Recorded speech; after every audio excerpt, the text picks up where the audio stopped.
If you want to disable biometric login on your Binance account, follow these simple steps to ensure your account security preferences are updated. Step 1. Log into your account. Open the Binance app or website and enter your login credentials to access your account. Step 2. Navigate to Security Settings. Once logged in, go to your account settings. Look for the Security or Account Security section in the menu. Step 3. Find Biometric Login option.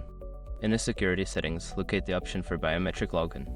This may be labeled as Biometric Authentication or similar. Step 4. Disable Biometric Login. Select the option to disable Biometric Login. You may be prompted to confirm your choice, so follow any on-screen instructions to complete the process. Step 5. Save changes. After disabling Biometric Login, ensure you save any changes made to your security settings. Check for a confirmation message indicating that the changes were successful. By following these steps, you can easily disable Biometric Login on your Binance account, enhancing your control over your account security.